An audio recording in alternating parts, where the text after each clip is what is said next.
Muy buenas noches, bienvenidos a un capítulo más del Nido de la Garza. Hace mucho que no estrenábamos capítulo. Para mí es muy especial el personaje que les voy a presentar el día de hoy. Y de hecho toda la tarde llevo pensando cómo voy a introducir a este personaje, particularmente ahorita en junio, que es el mes de la diversidad. Y él es una de las personas que pisa más fuerte en la agenda de la diversidad sexual en México, porque además es el más grande impulsor de la ley en contra de las mal llamadas terapias de conversión. El pasado 7 de junio se publicó en el Diario Oficial de la Federación la prohibición a nivel nacional de estas terapias de conversión o esfuerzos para corregir la orientación sexual como si fuera una enfermedad. La homosexualidad no es una enfermedad, no hay nada que curar. Y a quien les voy a presentar hoy, las personas de la diversidad lo conocen, yo creo que todas en el país. Muchas personas que no estén tan involucradas con este tema, no. Pero él no solamente es un activista muy importante, es un sobreviviente de una terapia de conversión. Y es una persona que a mí en lo personal me ha enseñado muchísimo. Cada vez que lo veo, que platico con él, aprendo. Y este programa, este capítulo del Nido de la Garza, se lo quiero dedicar a todas las personas de la diversidad y a todas las personas heterosexuales que viven cerca de una persona de la diversidad sexual o que tienen un hijo o una hija en el colectivo LGBTIQ+, porque el día de hoy sé que van a entender muchas cosas y sé que se les va a abrir la mente y ojalá que también el corazón para entender eso que tendría que ser más normal. Un programa como este no tendría que ser lo normal. Lo normal tendría que ser la aceptación y vamos a tocar temas delicados y vamos a tocar temas entrañables y vamos a contar la historia de un hombre que yo quiero muchísimo, que es Iván Tagle. Bienvenido, mi querido Iván. Muchas gracias, Mónica. Un saludo a todas las personas. Estoy muy honrado de estar aquí, no solo por el historial de estos programas tan increíbles que mueven corazones, que abren mentes, sino también por la historia personal, porque sin duda tú también nos has ayudado a esta lucha y a que esta prohibición de estas prácticas que son una tortura sean una realidad en México. Entonces, yo estoy muy feliz de estar aquí.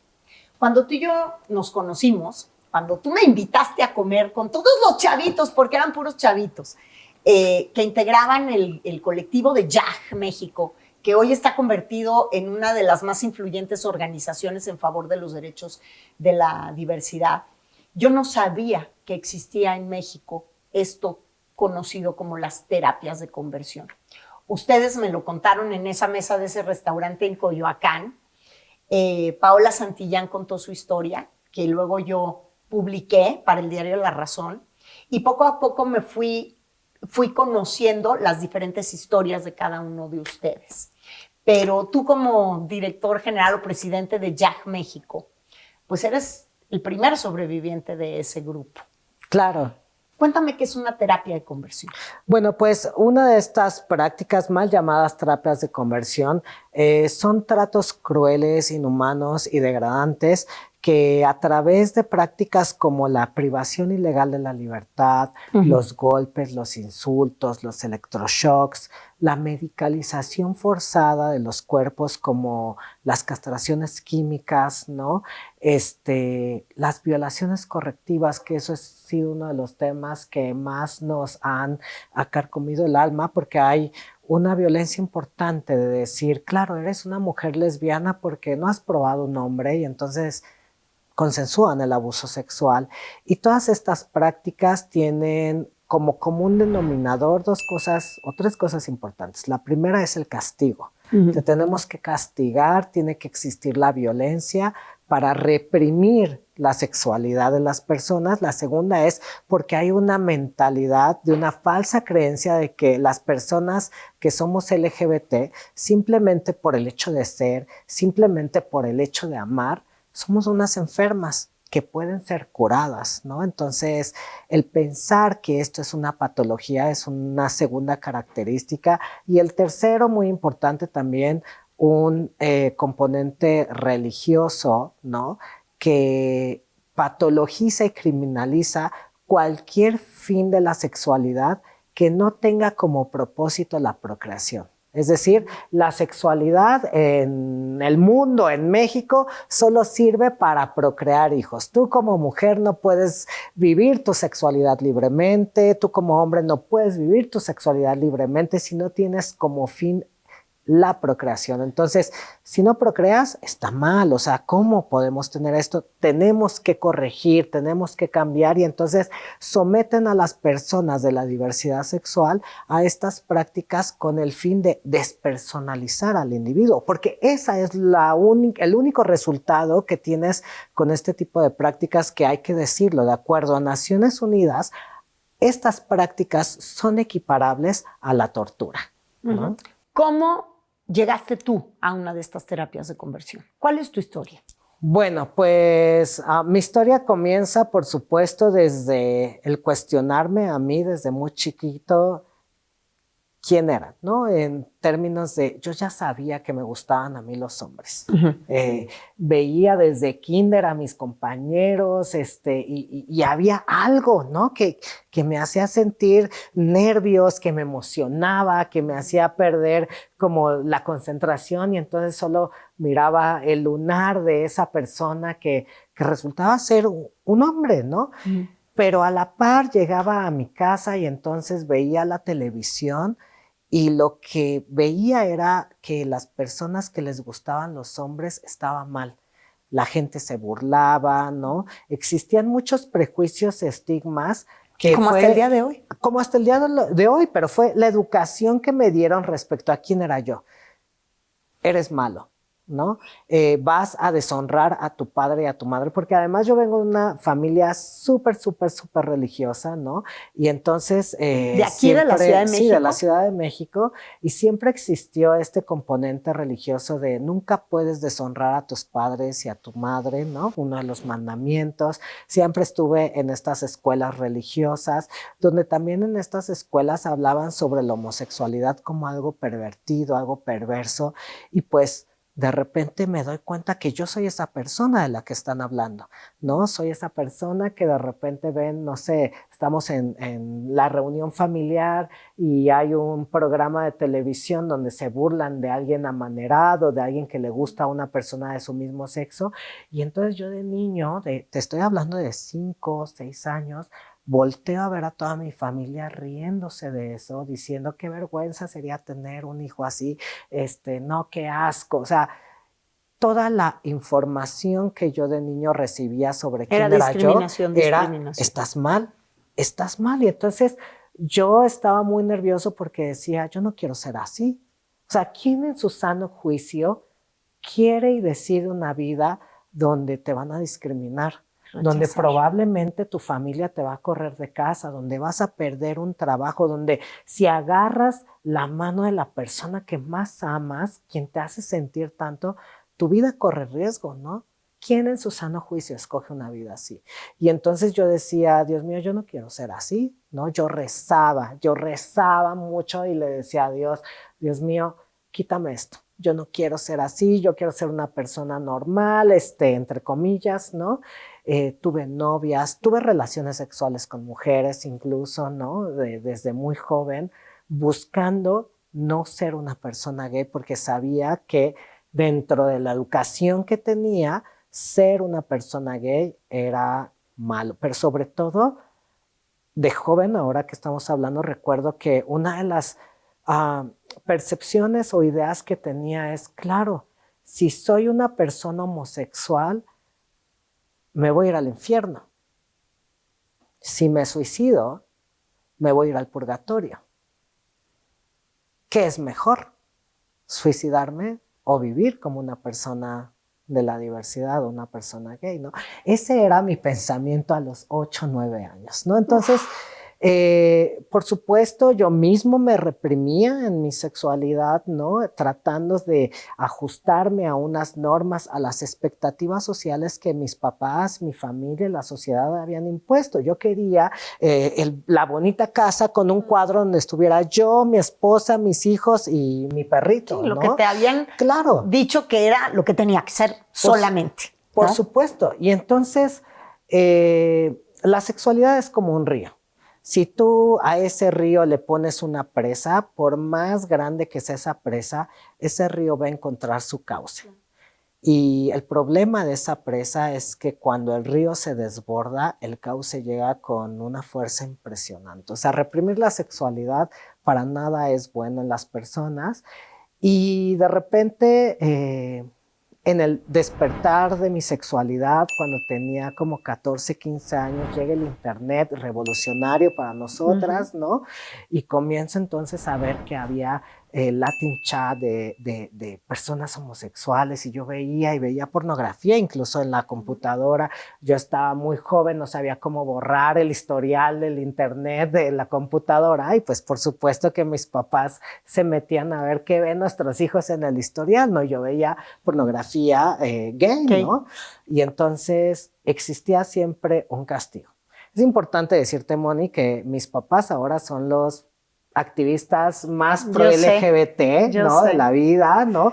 La cosa ha cambiado, pero te estoy hablando del primer momento. Del primer momento. O sea, yo nazco en 1989. Es decir, el año en que yo nací, todo el planeta, todo el mundo pensaba que la homosexualidad era una enfermedad. No fue hasta 1990 que la Organización Mundial de la Salud retira la homosexualidad de su catálogo de enfermedades mentales para reconocerla como una variante más de la sexualidad humana. Es decir, mis papás, sus abuelos, sus papás, los tíos, los primos, todos ellos sabían que la homosexualidad era una enfermedad y yo nací con eso, ¿no? Y ahora sabemos que aún así hayan dicho no es una enfermedad en 1990, esa educación no se permea de manera isofacta, es decir, no es como una varita mágica de hey, ya no son unos enfermos y entonces todo el mundo sabe que ya no somos unos enfermos. Claro. Siguieron las academias, la sociedad pensando eso y entonces mi familia fue educada y entrenada con eso, o sea, mi hijo está enfermo posiblemente, ¿no? Tenemos que apoyarlo de manera, ¿cómo lo apoyamos? Y entonces, ¿cómo lo vamos a curar? Deja tú cómo lo una apoyamos. Persona, ¿no? Dentro de mi familia que les acerca a uno de estos espacios que era precisamente para poder curar no solo la homosexualidad, sino el alcoholismo y la drogadicción. Y entonces, pero a ver, espérame. ¿Tus papás se dan cuenta que tú eres homosexual porque te cachan las páginas que visitabas en internet? Sí, eso fue lo que pasó. Sí, y algún tema con un chico que yo mandé alguna vez un mensaje, ¿no? Que lo traté de borrar, ¿no? Pero mi mamá lo vio y entonces fue así como, ¿qué es esto? ¿Y se sentaron contigo y te dijeron, te vamos a someter a esto? La primera vez que yo hablé con mis papás fue un, papá, mamá, tengo un problema.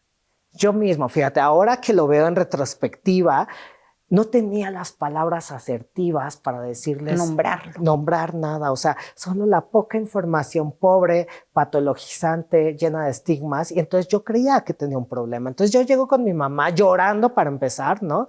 Que ya había visto estos mensajes y era muy común en mi casa que de repente pues existía esta violencia, ¿no? Elevada de si yo veía algo en internet, había un castigo. No se hablaba del tema, pero había un castigo, ¿no? La violencia era pasiva. Pues, y activa también, ¿no? O sea, maltratos, golpes, ¿Te golpeaban tus papás? Pláticas, groserías, ¿no? O sea, realmente era una situación difícil para mí, ¿no? Y que yo mismo, en ese sentido, alimentaba y decía, me lo merezco. Porque cada vez que había estos castigos no hablados de no sabemos por qué es, no sé por qué está pasando esto, pero automáticamente yo lo asumía. Hice algo mal, o sea, esto es algo que me tiene que pasar, ¿no? O sea, yo mismo asumía eso y entonces en alguna ocasión mi familia se sentó conmigo, mi mamá en específico, a decir como, pues, ¿qué pasa, no? Yo había reprobado la preparatoria en ese momento porque estaba viviendo todos estos cambios internos, no sabía qué me pasaba, no quería ser así, pero a la vez sí, ¿no? Y entonces en la prepa se empezaron a burlar de mí porque si era afeminado, ¿no? Yo iba a los pasillos, Mónica, de la preparatoria, porque no era solo vivir la violencia dentro del hogar, era en la escuela. Y entonces todos los compañeros hacían una valla para entrar a mi salón. Yo tenía que pasar por un pasillo y todos ellos se formaban para darme zapes, ¿no? Para meterme al bote de basura. Entonces, mi pensar en ese momento fue, tengo que reprobar a propósito para que mis compañeros avancen de grado y entonces ya no los vea. Entonces yo siempre fui una persona muy aplicada y de repente repruebo la preparatoria, pasan estos mensajes que mi mamá me cache, de repente fue, hay que sentarnos a hablar, ¿no? Entonces cuando yo me siento a hablar con ella, yo estaba llore y llore porque decía, ¿cómo puedes reprobar esto, no? Y le decía, mamá, tengo un problema. Fíjate, tengo un problema. Creo que soy bisexual. Fueron 3 cosas que le dije a mi mamá que ahora, en retrospectiva, le di nada de información. O sea, la información que estaba dándole a mi mamá era, mi hijo está llorando. Hay algo malo que está sucediendo con él. Entonces yo inicio diciéndole, tengo un problema. Como mamá o papá, pues vamos a resolver el problema. Creo, o sea, mi hijo no está seguro, sí, ¿no? Que soy bisexual. Y además soy bisexual, o sea, ¿quién sabe que es una persona heterosexual, gay, homosexual, bisexual? Entonces mis papás seguramente se quedaron como de, hay que ayudar al pobre chico confundido, ¿no? Sí. Y además, pues yo no sabía absolutamente mucho del tema, ¿no? Y corte B, entonces me llevan a un espacio, un grupo de 4º y 5º paso, donde pues yo sabía que era como tengo que ir porque es un castigo, ¿no? ¿Y qué era? ¿Era como una terapia de grupo? Sí, era un espacio donde aproximadamente 20 personas asistíamos, ¿no? Y las reglas eran, no pueden ustedes hablar, solo tienen que escuchar los primeros meses, ¿no? Y después de eso ustedes van a ir a un lugar muy padre. ¿Cuántos meses estuviste en esta como terapia? Unos 2, 3 meses. ¿No? Y ya sabías que después te iban a trasladar a un lugar. Pero no sabía qué lugar. O sea, había una promesa de decir, hay un campamento muy padre, no se preocupen, esto está bien, ¿no? Y entonces las primeras veces pues era hablar y escuchar yo personas.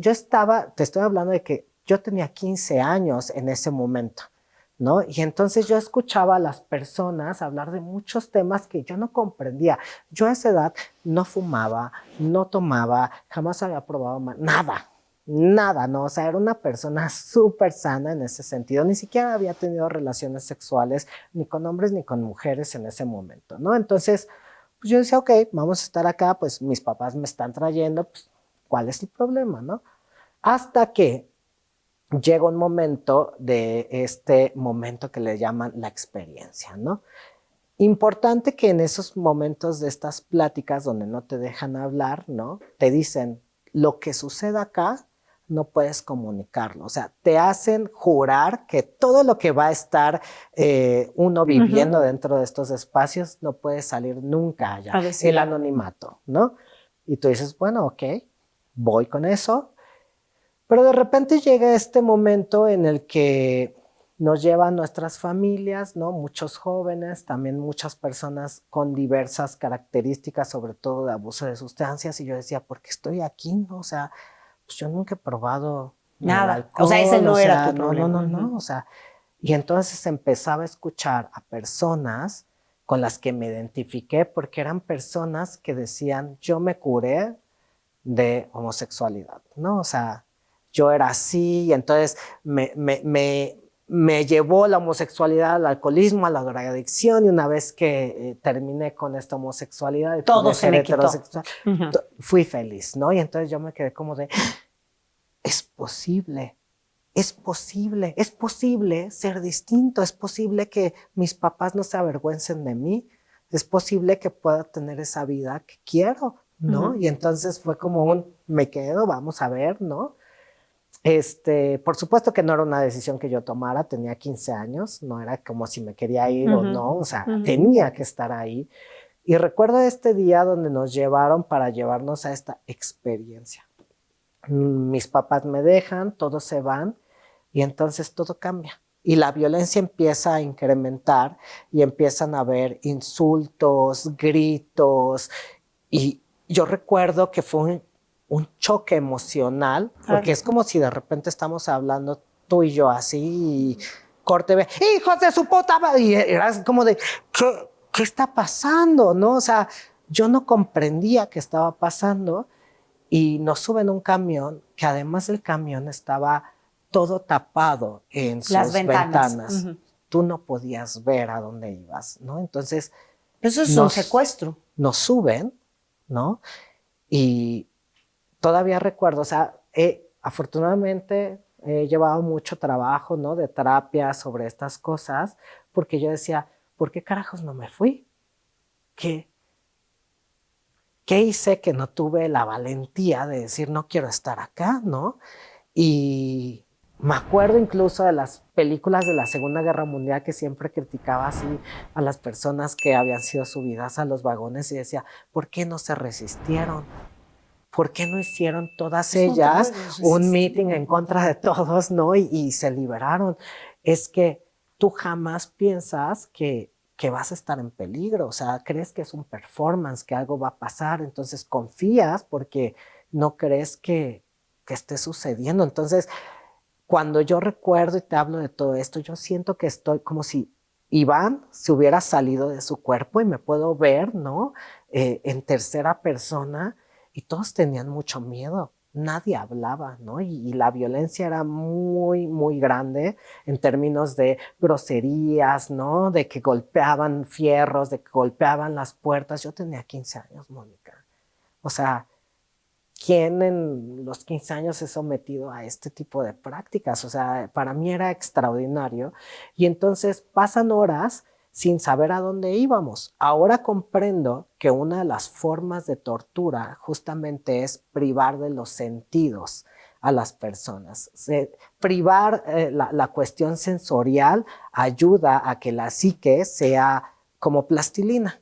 El choque social, ¿no? El choque emocional ayuda a que la mente de la gente sea como plastilina, ¿no? Y es una de las formas que compone la tortura, ¿no? Esta parte de vendar los ojos, ¿no? No saber a dónde vamos, son 2 horas de trayecto y entonces llegamos a una hacienda como, calculo, 2 horas y media de la Ciudad de México a este lugar y lo primero que cuando nos bajan, nos dicen, quien quiera irse puede ser libre, pero ojo que hay coyotes en la noche, ¿no? Nadie de aquí ha podido escapar. Y o sea, yo me quedé en shock. ¿Cuántos jóvenes iban en ese grupo? En su mayoría eran personas adultas. Okay, pero yo era la única persona menor de 15 años. Ah, ¿no? ¿todos iban, digamos, voluntariamente? Claro, o sea, y con muchos otros temas, ¿no? Hasta que nos empiezan a dividir como por mesas, nos ponen en un espacio que era construido de lámina.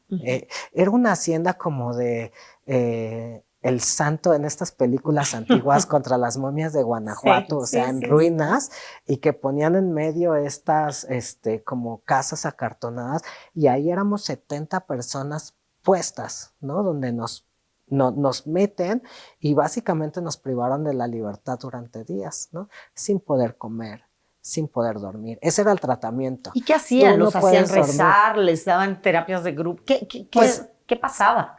Cuando entramos había todas las personas que estaban ayudando a estos centros estaban atrás de nosotras. Yo no sabía qué estaba pasando. Ahora sé, porque además desafortunadamente yo fui parte de ese sistema donde en algún momento yo le decía a otras personas que yo ya me había curado y entonces empecé a formar parte de estos grupos. Mi primer activismo en la vida fue militar en favor de las terapias de conversión, diciéndole a otras personas que yo ya me había curado a los 15 años. Entonces, pues todos en ese espacio dijeron, ay, miren, este chico tiene una labia, se curó, o sea, vamos a empoderarlo, vamos a ponerlo en estos espacios. Entonces, ahora sé que todas aquellas personas que estaban atrás cuidándonos para que no nos escapáramos, todas ellas teníamos que estar rezando la Biblia y el rosario por las almas de los que estaban enfrente para que pudieran como encontrar su camino a Dios, ¿no?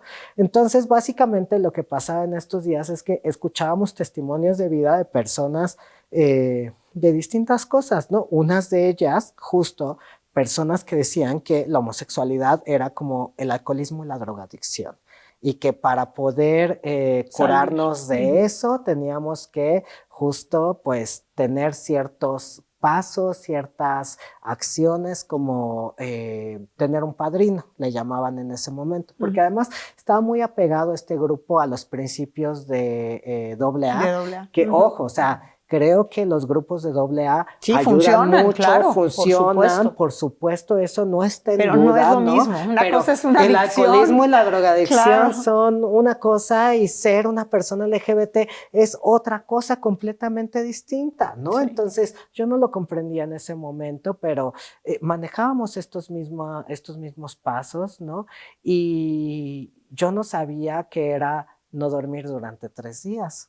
Yo no sabía que en verdad eso le hace a tu cuerpo en un momento donde existe una configuración de estrés y violencia tan grande, ¿no? Como para renunciar a tus propias libertades y a tu propio ser. Y entonces me quebraron, ¿no? No tuve que haber vivido nunca, jamás en la vida ese tipo de experiencias, Moni. O sea, nadie de 15 años en la vida tendría que ser sometido a eso. Jamás en la vida, ¿no? Entonces, ni para de ninguna edad. No, ni de ninguna edad, por supuesto. Para mí fue como un choque, pero era una respuesta para dejar de ser yo, ¿no? Y yo lo acepté también. Pero además, durante todo este tiempo me cuestiono de por qué acepté eso. ¿Por qué? Hasta que llega la pandemia, Moni. Y me doy cuenta, y ha sido un proceso de descubrimiento en estas prácticas, en mi vida, en mi sexualidad. Por ejemplo, antes yo no le podía tomar la mano a un hombre en la calle, porque sentía un golpe, o sea, sentía un... ¿no? O sea, y ahora comprendo y me enoja, ¿no? Como eso es una consecuencias, que dejaron consecuencias de la tortura, ¿no? Porque claro que existe esta práctica de aversión, de miedo, de vergüenza, que te hace ni siquiera poder mostrar afecto público a la persona que amas, ¿no? Y justo cuando llega la pandemia, me di cuenta en las personas heterosexuales que tuvieron el privilegio de estar en cuarentena, yo les pregunto, ¿por qué renunciaron a lo más importante de la vida, que es la libertad? ¿Por qué se recluyeron en sus propios hogares o sus casas? Claro, porque existía la amenaza de que si tú te salías de ese hogar, te ibas a infectar y te ibas a morir. Había un castigo, algo muy cabrón te iba a pasar. Entonces, por tu seguridad, decides sacrificar lo más importante en nuestra vida, que es la libertad. Pero espérate, Moni, ¿cuánto tiempo estuvimos en cuarentena? ¿2 meses? Sí. ¿Cómo estuvo tu salud mental esos 2 meses? Pues la mía muy bien, porque yo nunca me encerré. Yo siempre fui a trabajar diario. Muchas personas que estuvieron en cuarentena se volvieron locas, claro, ¿no? Claro. Eso es tan solo una millonésima parte de lo que vivimos las personas LGBTI más cuando estamos dentro del closet. Para nosotros es una cuarentena eterna, ¿no? Porque si salimos de ese closet, hay una promesa constante de decir, si tú sales, te vamos a matar. Si tú sales, vas a perder el trabajo, vas a perder a tu familia. Entonces decides renunciar a lo más importante de tu vida. Y eso me pasó con las mal llamadas terapias de conversión. Pero espera, lo más cañón es que yo básicamente me fanaticé y me enamoré de todo ese sistema. Porque claro, eran mis torturadores, fueron las personas con las que me sinceré, jamás nadie había conocido mis entrañas, lo que pensaba, mis deseos, mi orientación sexual. Yo nunca le había dicho a nadie que realmente me gustaban los hombres más que a estas personas que estaban privándome de la libertad. Y por supuesto que había esta promesa de decir, si tú no cambias, de aquí no sales, no te vas a ir de aquí, ¿no? Y entonces, pues, ¿qué dices? O sea, yo quiero irme de aquí, yo quiero cambiar, ya cambié, ¿no? Y entonces, para mí fue estas personas me escucharon. Y cuando una vez, porque son 3 días sin dormir, sin comer, ¿no? Llevándote al extremo de tus emociones a tal nivel que dices, ya no quiero ser así, renuncio y todo. Y cuando tú realmente dices que eres lo peor de la sociedad y renuncias a ser quien eres, la violencia cesa. Uh-huh. Ya no hay violencia, hay mucho amor. Te abrazan, te felicitan. Y ese punto en específico es lo que hace un gran cambio en la psique de las personas, porque para mí era como, son las únicas personas que conocen quién soy yo y me están aceptando, ¿no? Entre comillas, porque el aceptarme era, tienes que cambiar. Siempre y cuando, ¿no? ¿Y cuáles eran estos consejos que me daban? Algo muy sencillo como, si tú encuentras este deseo homosexual, es una recaída. Y tienes que volver y tienes que decirle a esta persona que te vamos a designar, a la que le vas a contar lo que haces todos los días para que te dé estos consejos de qué hacer, ¿no? Oye, es que voy pasando por la calle y me gusta un hombre, te tienes que cambiar de banqueta, ¿no? Oye, es que ya me cambié de banqueta, ¿qué hago? Tienes que volver a este proceso y te encerramos otros 3 días, ¿no? ¿Y cuándo saliste de ahí? O sea, ¿cuánto tiempo estuviste en esa terapia? O sea, la primera parte son 3 días, ¿no? Pero a partir de ahí existe todo un programa de acompañamiento en el que estuve 3 años. 3 años en esos espacios que además yo comencé a ser parte de este sistema, diciéndole a otros jóvenes. Haciendo proselitismo en favor de... Sí. O sea, me utilizaron también como este ejemplo de vean cómo sí se puede cambiar, ¿no? Y es algo que me arrepiento y que me ha dolido mucho, ¿no? Como el daño que yo pude hacerle a otros jóvenes en algún momento, engañándoles, ¿no? Pues por mi seguridad, porque pues no sabía qué estaba pasando. Y hasta que llega un momento en el que, por supuesto, esto no se puede quitar, no es una enfermedad, ¿no? O sea, y yo recuerdo que iba en la calle caminando y yo rezaba y decía, Dios mío, tú sabes que he hecho hasta lo imposible para dejar de ser así. Tú sabes, Dios mío, que yo no me paré un día y dije, soy Iván y quiero ser homosexual, ¿no? ¿Por qué soy así? No me quiero ir al infierno, ¿no? Y entonces iba caminando y me pegué así en un poste donde decía, se solicitan voluntarios para ayudar a el combate del VIH, ¿no? Y de repente para mí fue mi momento así de Rosa de Guadalupe que vino al aire de decir, claro, cambié la pregunta, Moni. Ya no fue un ¿por qué a mí? Sino un ¿para qué a mí? Y entonces comienzo a incursionar en estos espacios y me bastó solo una reunión donde había muchos papás y mamás hablando sobre discriminación de hijos LGBT, donde los escuché y comprendí que yo no estaba mal, que yo no era un enfermo, que existía la discriminación. Moni, yo no sabía cuál era el significado de discriminación. No tenía absolutamente idea. No sabía a los 16, 17 años qué eran los derechos humanos. No lo sabía, ¿no? Y entonces cuando yo escucho esta vez, eso fue como un gran cambio en mí. Y las cosas comenzaron a cambiar en mí mismo, ¿no? Pero hubo un punto cuando tú decides hacer este cambio en el que te corren de tu casa, terminas viviendo en la calle. Uh-huh. ¿En qué momento pasó eso? Pues justo a partir de estas primeras pláticas en la preparatoria, yo tenía justo 17 años, sufría mucho bullying y uno de los compañeros subió un video a YouTube donde decía Iván Tagle, la reina de la vocacional 1, ¿no? Uh-huh. Y pues si mi familia entraba a YouTube y ponía mi nombre, lo primero que les salía era ese video de YouTube donde se estaban burlando de mí y donde decían que era gay y había todo el bullying. Entonces mi papá me llama, mi mamá me llama y recuerdo que esas llamadas para mí ya eran como un, verga, ¿qué hice? Vi porno, me cacharon un mensaje, algo pasó, ¿no? Y tenía mucho miedo porque sabía que podía haber un golpe, ¿no? O sea, un castigo. Y lo que más me daba miedo era el anexo. ¿Qué era el anexo? Eran estos espacios donde las personas como yo recaíamos y entonces como ya has recaído muchas veces, te tenemos que meter a estas casas de seguridad por meses. Y en algún momento, cuando yo estaba apoyando a estos grupos, justo iba a estas casas de seguridad donde tenían a personas con problemas de adicciones, pero también a personas de la diversidad que encerraban porque les llamaban ingobernables, ¿no?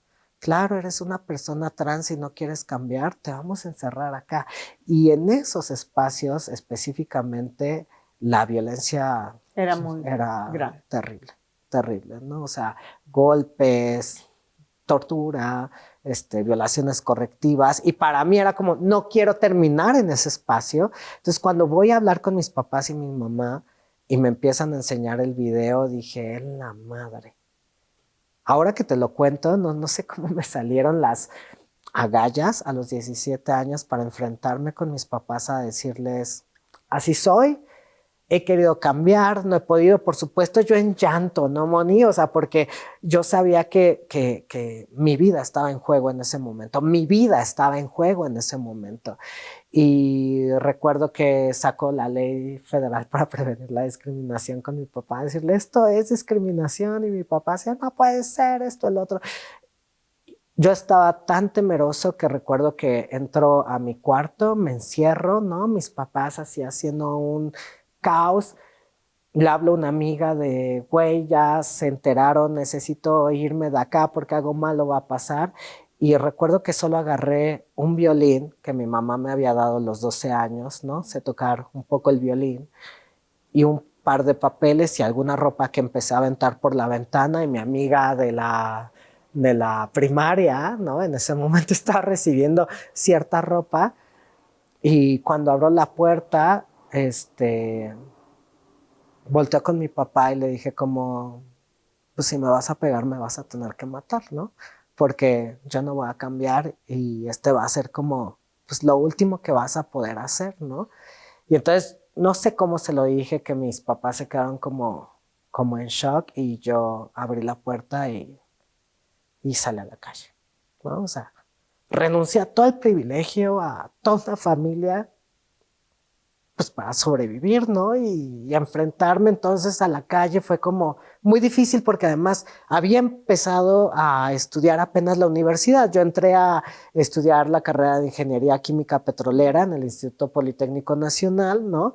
Y decidí esa carrera porque justo quería pues ganar dinero, independizarme de mi familia y poder vivir mi vida, ¿no? Entonces, pues de la noche a la mañana estaba en la calle, ¿no? Por supuesto, hubo personas que me apoyaron, pero como dice el dicho en México, el muerto y el arrimado los 3 días apestan. Y yo fui testigo de eso, ¿no? O sea, de que no me podía quedar en casa de amigos por mucho tiempo porque empiezas a incomodar, porque no eres el hijo de otra persona, o sea, porque hay un gasto extra, ¿no?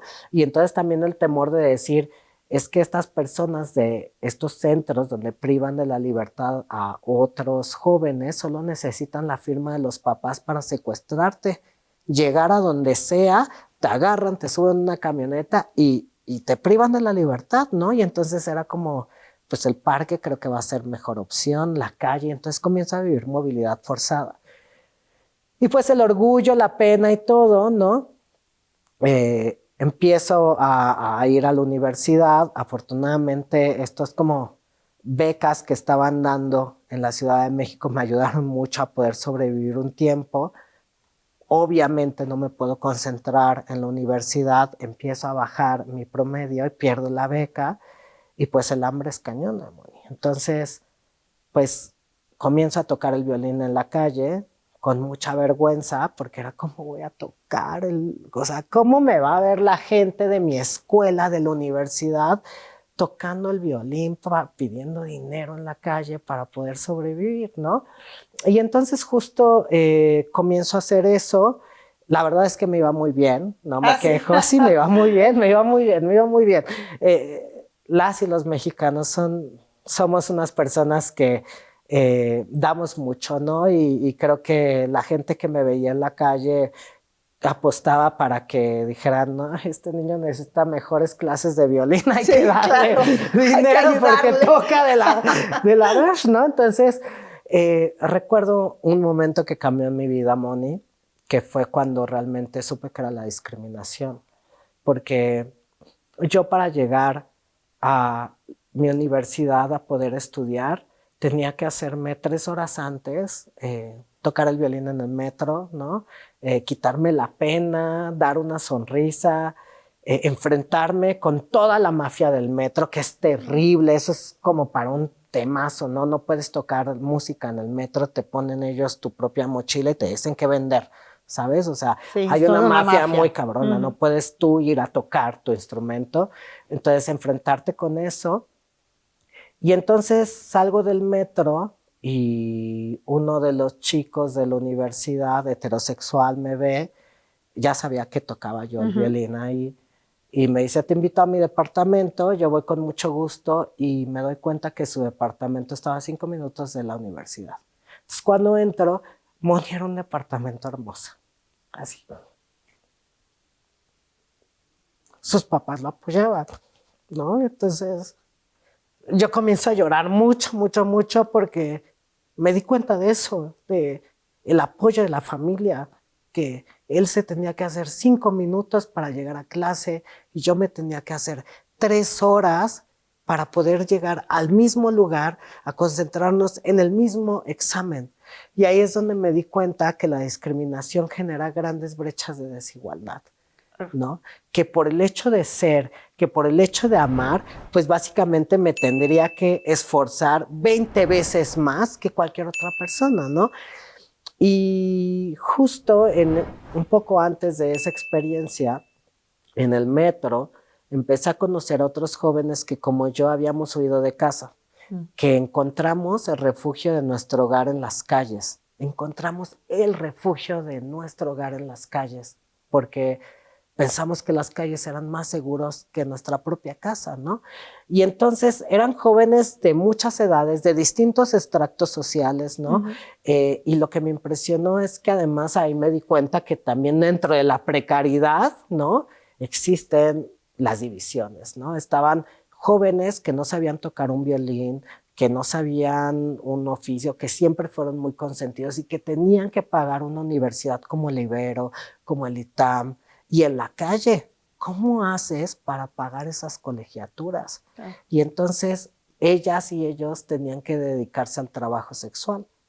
Y para mí eso fue como un balde de agua fría, porque era como, ¿qué está pasando? O sea, cuando nos empezamos a reunir, de la nada, yo iba tocando, ¿no? Alguien me quiso ligar, hola, esto, hablamos, ¿no? Y de repente el otro y la otra, y nos empezamos a juntar, oye, nos vemos el domingo.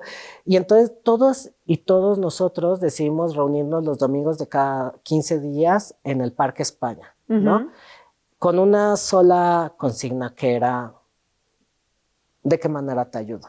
¿Cómo puedes sobrevivir 15 días más? O sea, ¿cómo nos ayudamos entre nosotras? Porque no teníamos a nadie, Moni, o sea, a nadie. No había una familia que nos apoyara y decidimos tejer nuestra propia familia elegida, donde podíamos hablar de cosas que normalmente no podíamos hablar en la escuela, con nuestros profesores, con nadie. Y sobre todo probar algo que, fíjate qué curioso, hoy en día es una de las principales motivaciones y acciones de la organización que tú presides, ya, justo, que es el acompañamiento. Justo. Porque uno cuando escucha las conferencias de Jack o los grupos, entiendes que el mayor tormento para un ser humano, en realidad, es sentirse abandonado, es sentirse solo, es estar en una trinchera donde todas las balas te llegan por todos lados y nadie va a salir a defenderte, a ayudarte, a mirarte. Claro. Claro, y creo que es algo, ahora entiendo y siempre he entendido por qué hablamos de una comunidad como la diversidad sexual. Creo que debido a muchas situaciones, nuestras poblaciones se han visto obligadas a generar comunidad, es decir, a tejer esta ayuda, porque sabemos que hay toda una sociedad que nos prefiere ver muertas, ¿no? O torturadas para cambiar, ¿no? Y en ese sentido creo que nuestras poblaciones tienen algo extraordinario que es convertir la mierda en abono. O sea, transformar todo lo negativo que nos pasó en una respuesta positiva. Y sin saberlo, cuando estábamos en la calle de vamos a reunirnos cada 15 días, no sabíamos ni qué eran los derechos humanos, solo queríamos sobresalir, ¿no? Apoyarnos. Recuerdo incluso sobrevivir. O sea, recuerdo incluso la primera plática que tuvimos que hablábamos y decíamos, ¿qué está pasando? Oye, que me golpeó el cliente, ¿no? Me intentaron asesinar, no tengo dinero para comer, no tengo hoy dónde dormir. Entonces era como, ¿qué hacemos entre todas y todos para mejorar? Y algo muy interesante es que a lo largo de estos años, cuando nos platicábamos cuáles eran nuestras historias, Moni, era la misma historia, la misma obra de teatro, pero con diferentes locaciones y diferentes actores, pero era la misma obra de teatro. Y de repente cuando yo les hablaba de mi experiencia, de lo que viví, muchas personas empezaron a decir, a mí también me pasó, yo también lo viví, a mí me hicieron esto. O sea, de repente empezamos a escucharnos y todos vimos que alguno de nosotros había sido sometido a alguna práctica para reprimir nuestra sexualidad, ¿no? Uh-huh. Y entonces eso a mí me impresionó porque claro que daba cuenta de que existía una metodología, una coordinación, un financiamiento, ¿no? O sea, y era como, ¿por qué? Y entonces justo todas nosotras decidimos reunirnos para construir esta organización que se llama YAG, que quiere decir amor en maya, uh-huh. Y precisamente es para luchar para que ningún otro joven viviera lo que nosotros vivimos, ¿no? Que ninguna familia se separara por lo que fuese en cuestión de orientación sexual e identidad de género. Y pasaron mucho tiempo, no nos creían porque éramos jóvenes, Moni, a todos les decíamos, nos pasó esto, estamos tantos jóvenes en las calles, o sea, pueden venir los domingos, gobierno, ayúdanos, ¿no? Y lo primero que encontrábamos eran barreras de LGBTfobia, pero además adultocentrismo. Son ustedes unos jóvenes, o sea, si yo te ayudo, o sea, ¿cuántos más? O sea, siempre vimos barreras.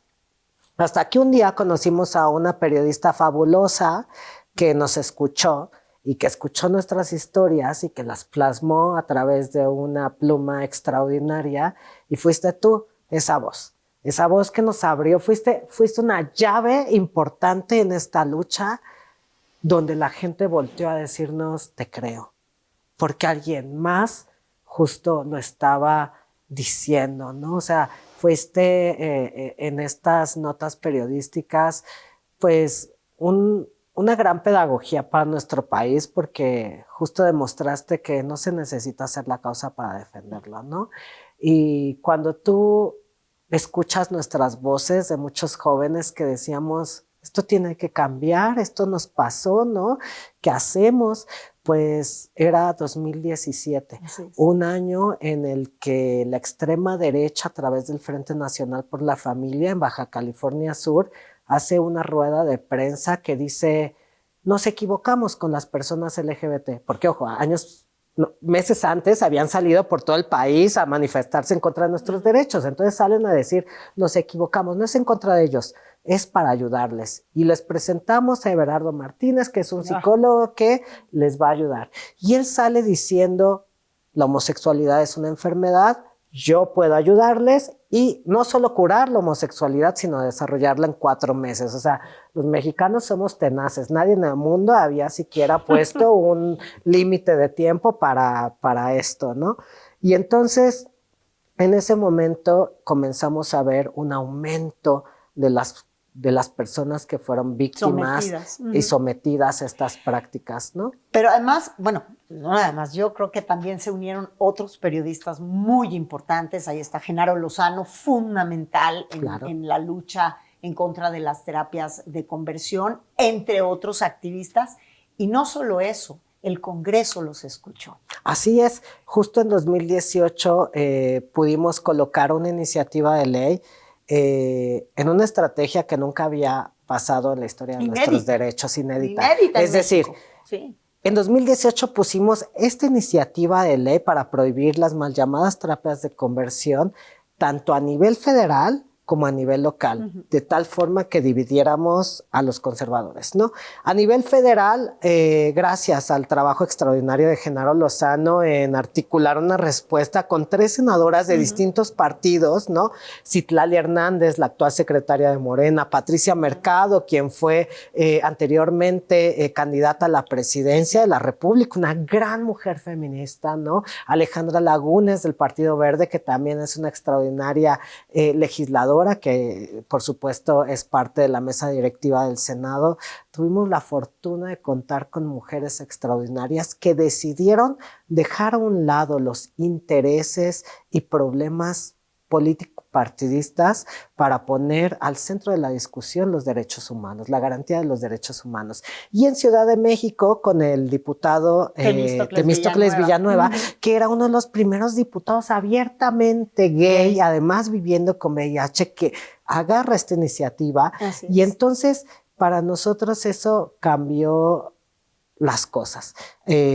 Pasa el tiempo y en 2020 la Ciudad de México fue la primera entidad federativa en reconocer que estas prácticas eran pues una problemática que tenían que ser reguladas, ¿no? Y una violación a los derechos humanos. Y a partir de 2020 hacia 2024 han sido 18 de los 32 estados de la República a través de sus congresos que han dicho estas prácticas son tortura y tienen que parar, ¿no? Y nada, hemos estado muy felices porque fue una batalla de muchos años, tú lo sabes, muchos años donde tuvimos la oportunidad de sumar a grandes aliados. Pero además, muchos años, y entre estos grandes aliados que tú mencionas, pues está el gobierno de los Estados Unidos, está el gobierno del Reino Unido, está el gobierno de Australia, está el gobierno francés, está el gobierno español. O sea, a través de las representaciones diplomáticas de todos estos países, ya junto con todos sus aliados, impulsaban estas iniciativas para el Congreso. Entonces el Congreso también levantó la ceja porque dijo, estos niños no están solos, estos niños vienen acompañados de todas estas embajadas. A mí me tocó ir a muchos eventos de ustedes donde eran 10, la embajadora de Israel apoyó muchísimo a Jack durante el tiempo que estuvo. Hoy ya hay una... Inglaterra, ¿no? Inglaterra, Canadá, importantísimo. Sí. Entonces ustedes fueron sumando apoyos muy importantes. No es fácil, Iván. No es fácil cuando saliste de la calle.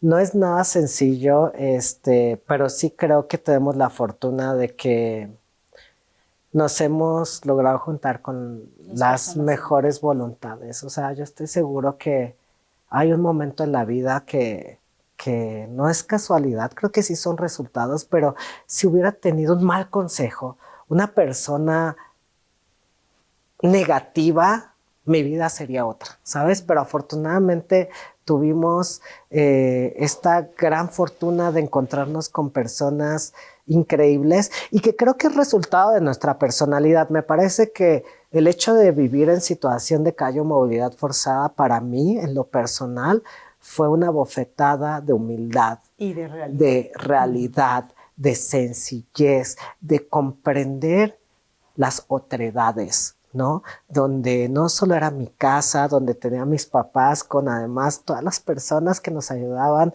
a la limpieza, a lavar, o sea, yo era un inútil, Moni, o sea, yo era seguramente si no me hubiera pasado esto, estoy seguro que sería una persona no de la mejor calidad humana, pero todo esto es posiblemente sí, pero es menos consciente. Es muy paradójico, ¿no? Como a partir de estas experiencias fuertes también salen cosas positivas, ¿sabes? Y en ese sentido, Cuando te hablo de esto es porque me quité la pena, nos quitamos la pena. O sea, si ya tocaba el metro en el violín, pues hay que tocarle la puerta al embajador. Mira, vive en Sierra Fría número tal. Vamos 20 jóvenes, ¿no? A decirles, sí, hola. Porque así lo hacían, es que así sí. lo hacían, Entonces, sí. creo que algo muy importante que justo ahorita que bueno, a mí venimos, así me abordaron en un evento. Sí, así sí, como sí, sí, manifestación sí. del Barzón, me llegaron 6 chavos y me dijeron, nosotros somos Jack y te queremos invitar a comer porque te queremos enseñar lo que hacemos en nuestra organización. Entonces yo dije, ¿por qué no? Y como estábamos en un evento que era muy importante, además de la comunidad judía, Sí, ¿te acuerdas? sí, En el sí, sí, Museo sí, de la sí, Memoria y Memoria y Tolerancia, Tolerancia. celebrando esta campaña tan importante de la comunidad judía en favor de los derechos de la diversidad, que se llama Yo Tampoco. Fantástica campaña. Nos fuimos a comer y así fue como yo conocí Jack y sus historias. Ahora, mi pregunta, y creo que es de las más importantes, y yo como mamá también te pregunto, ¿cómo recuperaste la relación con tus papás? Pues alguna vez salí de antro y saliendo del antro me empezó a doler el brazo. Entonces yo no sabía por qué o era el pecho. Entonces yo tenía que tener mi brazo así y si lo estiraba había un jalón de este lado que no era normal. Entonces fui al doctor y yo muy cotorrito así de doctor, me duele esto. Cuando ven me mandaron urgencias por un conato de infarto. Fumaba mucho tabaco, no comía absolutamente nada bien, ¿no? O sea, solo hacía una comida al día porque no me alcanzaba para comer más al día, ¿no? Entonces, creo que era más fácil distribuir 10 cigarros al día que una misma comida, ¿no? Entonces, eso hizo que mi salud se afectara, ¿no? Entre el gran estrés, pues mi corazoncito no lo estaba soportando. Claro. Entonces, lo que hace el tabaquismo precisamente es hacer densa la sangre y estaba teniendo un espasmo en el corazón. Entonces, yo no me había hablado con mis papás después de muchos años y cuando estoy en urgencias, el doctor me ve muy sonriente, me dice, Iván, esto es muy serio. Alguien de tu edad que sufra un infarto no sobrevive. No lo va a sobrevivir, claro. Necesitamos que alguien tome decisiones sobre tu vida porque probablemente tengamos que intervenirte. ¿Dónde están tus papás? Entonces yo empecé a llorar. Y yo así, no le llamen a mis papás, o sea, por favor, es que tienen que ser tus papás, ¿no? Y yo estaba aterrado porque decía, es que no los he visto, es que, o sea, me pasaron muchas cosas, pero además llámale a alguien más, yo no conocía, ni me acordaba de ningún otro teléfono más que el de mi kinder de tu casa, llama a este teléfono, ¿no? Entonces le llamamos a mi papá, a mi mamá, y afortunadamente el doctor que me estaba atendiendo era bisexual. Y cuando comprendió y le compartí lo que había vivido, me dice, es eso, es el estrés, claro, es, no, bueno. El estrés mata, es la discriminación, es todo esto te está poniendo en este lugar. Lo que tenemos que hacer es meterte algo en la intravenosa que te ayude a adelgazar la sangre porque tu corazón está haciendo un espasmo y entonces puede generar un coágulo que puede ser un infarto. Entonces cuando llegan mis papás, el doctor habla con ellos y básicamente les dice, tienen de dos, acompañar a su hijo en vida de la mano o acompañarlo en un féretro, ¿no? Y pues eso cambia las cosas. Mis papás, yo recuerdo que vi a mi mamá así en el corredor, después de muchos años que no nos veíamos, volteé y nada más la vi, yo comencé a llorar, ella comenzó a llorar y ahí supimos que no iba a ser sencillo, que iba a ser una lucha de reeducación. Y recuerdo que mi mamá me habló y me dijo, yo no me quería regresar con mis papás, o sea, yo me quería quedar fuera de casa y mi mamá volteó y me dijo, ¿cómo vamos a aceptar un hijo gay si no vivimos con un hijo gay? Dame la oportunidad y danos la oportunidad de ver cómo podemos avanzar. Y entonces no fue fácil, pero fue importante y eso nos hizo cambiar, porque además yo ya estaba en el activismo, entonces cada vez que me llamaban personas jóvenes, yo ponía el altavoz en el celular y entonces mi mamá escuchaba todos los problemas de los jóvenes. O sea, lloraba porque eran problemas tan fuertes, Mónica, o sea, hasta se me corta la garganta por muchos jóvenes que ni siquiera pudieron o sobrevivir o fueron orillados al suicidio, a la muerte por suicidio, ¿no? Y entonces mis papás escuchaban esto de cómo un chavito de 22, 23 años está llevando toda esta carga emocional, Pero era ¿no? la que Este llevaba a su problema, propio ¿no? hijo durante Entonces, años. justo creo que empezó a cambiar esta dinámica hasta que mis papás, pues básicamente me dijeron, no lo hicimos contigo, pero lo podemos hacer con otros jóvenes, ¿no? Esta casa es para jóvenes que sean corridos de casa, o sea, queremos apoyar. ¿Cómo apoyamos, hijo? ¿No? Y entonces las cosas cambiaron y eso fue extraordinario porque potenciaron mi crecimiento, mi desarrollo, o sea, ya vivir con una familia de lado fue así como una cosa extraordinaria en términos de te apoyamos en este proyecto que ha transformado la vida de miles de jóvenes en este país, de miles de jóvenes, Moni, ¿no?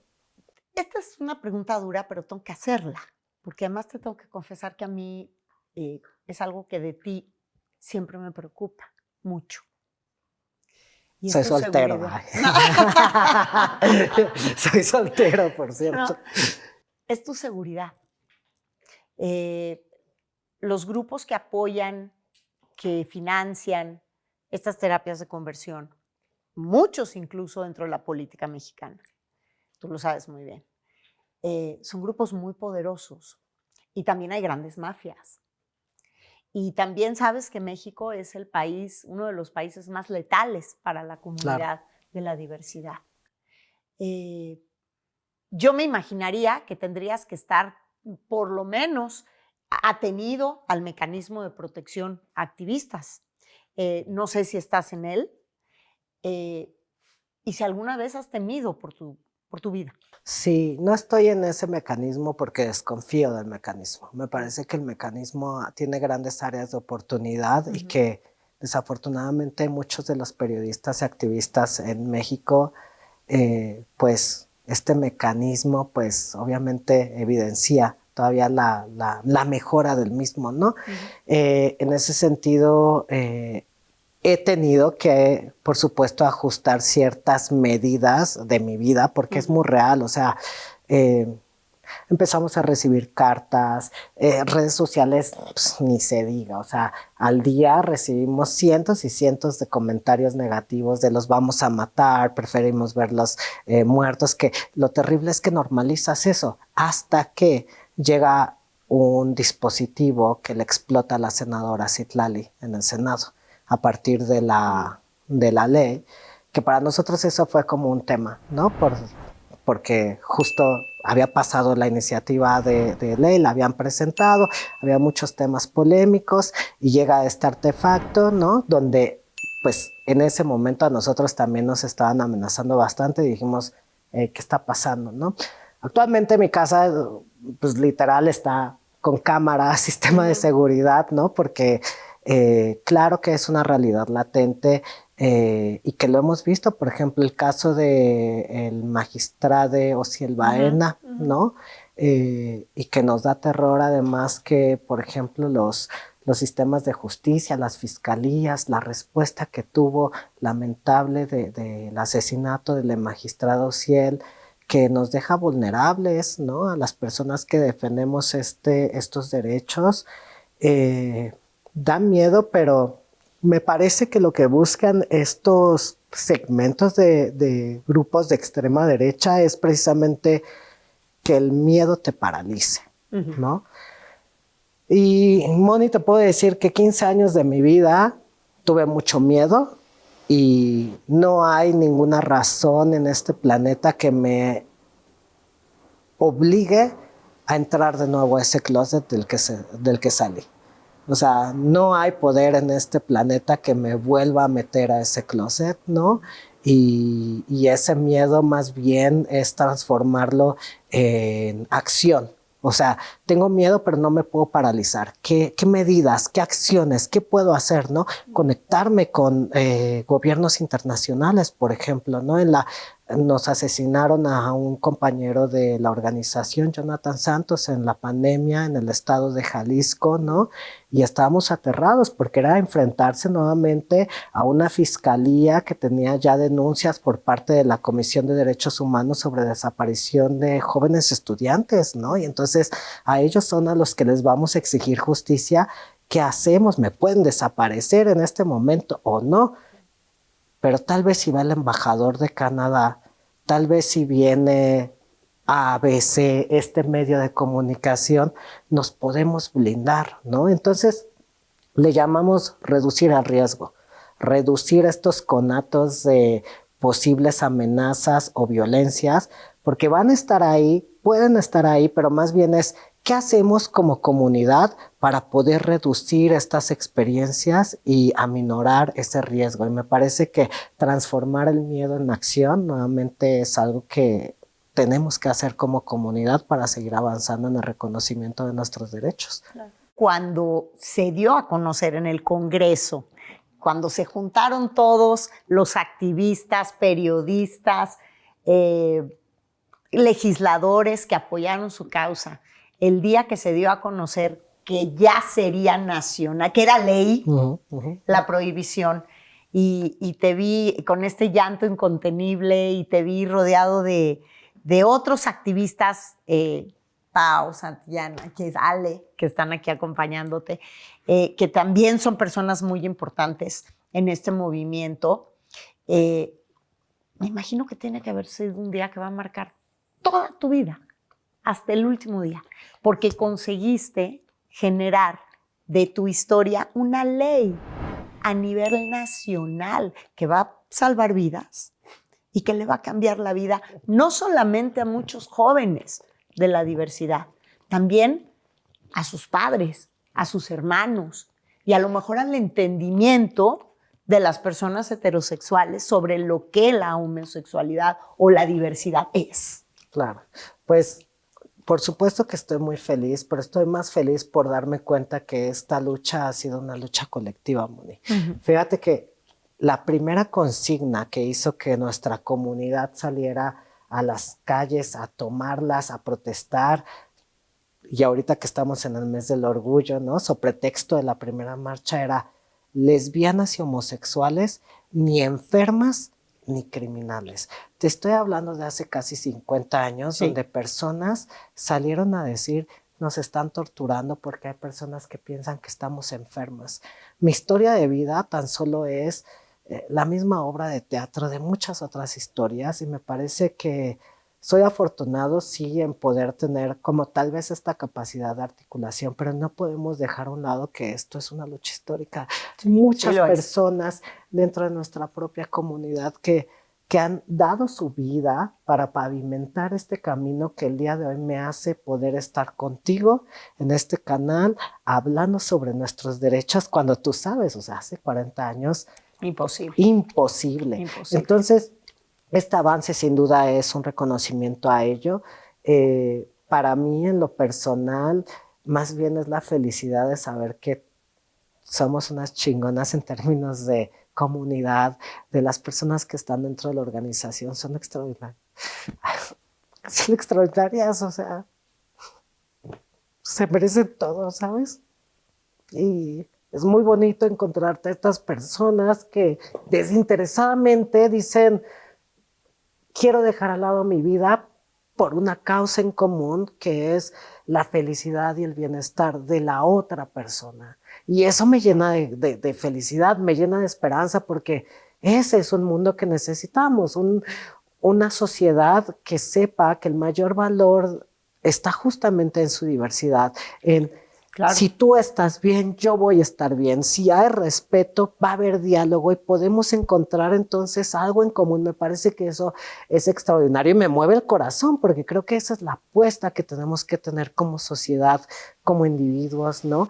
E independientemente de las diversas formas de relacionarnos, lo que pensemos y todo, tiene que ver con el bienestar de la otra persona y esta iniciativa y esta aprobación es pedagogía pura, porque están las personas heterosexuales, por ejemplo. Yo creo que toda lucha social, ¿no? Y el reconocimiento de los derechos de poblaciones históricamente vulneradas como las mujeres, como las personas afroamericanas, ¿no? Siempre han necesitado del otro para avanzar, es decir, las personas afrodescendientes necesitan para avanzar. del otro. Solos no podemos, o sea, nadie, sea cual sea eso, la cruzada que estés llevando, ¿no? Eso, y me parece que a veces de repente hasta en nuestra comunidad perdemos eso, ¿no? Y nos queremos encerrar en nuestra propia burbuja y es decir, no. O sea, defender los derechos LGBT es defender los derechos de la mujer a decidir sobre su propio cuerpo, porque si los derechos de la mujer en este país no se garantizan, los derechos de la comunidad LGBTI más no van a avanzar a ningún lado. Entonces, creo que yo estoy, y todos en la organización estamos muy felices de eso, pero estamos a la expectativa, o sea, felices de que pasó, qué bueno que ya se publicó en el diario oficial de la Federación, pero viene una extrema derecha que estamos viendo en Europa, que va creciendo, que estamos viendo en América Latina, que está creciendo, ¿no? Y que por supuesto los derechos humanos también pueden retroceder. Y no estamos interesados en que el gobierno únicamente intervenga con esta ley hasta la comisión de un delito o hasta que exista una víctima que reparar. No queremos que el gobierno persiga a las personas para meterlas en la cárcel. Queríamos que el gobierno, a través de esta iniciativa de ley, pudiera reconocer el fenómeno como un delito. Delito, claro. Algo me dijo la senadora Olga Sánchez Cordero que se me quedó muy presente. Lo que no se prohíbe en este país, Iván, se permite. Se permite. Así es. Y si el Estado reconoce estas torturas como un delito, el Estado ya no va a poder financiar estos centros, que es lo que estaba pasando en algunas otras administraciones.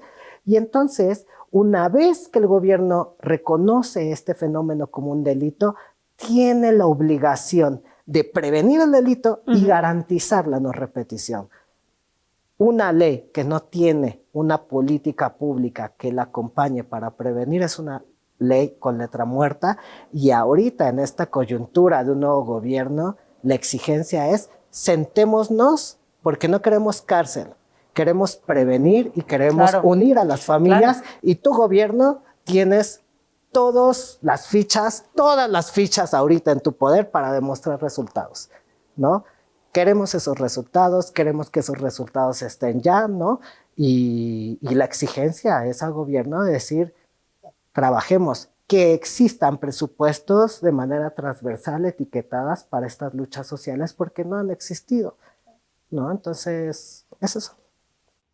Al final, el camino es ya mucho más corto de lo que era hace 6 años, cuando nos conocimos. Hoy es una realidad, hoy es ley. La lucha nunca hay que dar por hecho los derechos conseguidos, porque siempre puede haber un retroceso. Creo que ustedes están siempre en esa lucha. Yo te aplaudo, te celebro todos los días. Te he aprendido muchísimo. Bueno. Te felicito por esto que sucedió el pasado 7 de junio, esta publicación de la ley en el diario oficial de la Federación. Y te agradezco mucho que me hayas regalado esta entrevista, este tiempo, tu historia, porque era algo que, por supuesto, y más en el mes de la diversidad, tenía que contarse en el Nido de la Garza. Gracias, Iván. Sabes muchísimo que te quiero. A ti por todo lo que nos has ayudado y decirte que además es un privilegio estar acá. Una de las cosas cuando yo hablaba con mis papás de esta iniciativa de ley y de contar la historia, hicimos un acuerdo y fue: apenas pase esta lucha tuya, ¿no? Cerremos este tema.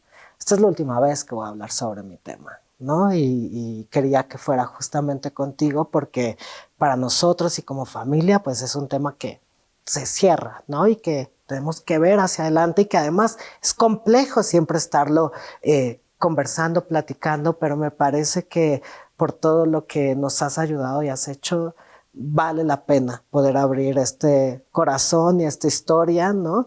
Y decirte que afortunadamente esta será la última vez que lo haré, ¿no? Por ahora sí este acuerdo, pero sé que tú y tu alcance y tu voz pues transforma el país, ¿no? Y siempre, en verdad, no subestimes eso porque nosotros somos ese ejemplo, o sea, realmente nos has ayudado a incidir y felicidades a ti y a todo tu equipo, ¿no? Y que sigan abriendo corazones, mentes y agradecerte siempre estos espacios. Gracias a ti siempre. Gracias, Iván, te quiero mucho. También nos estamos viendo. Iván Tagle, en el Nido de la Garza.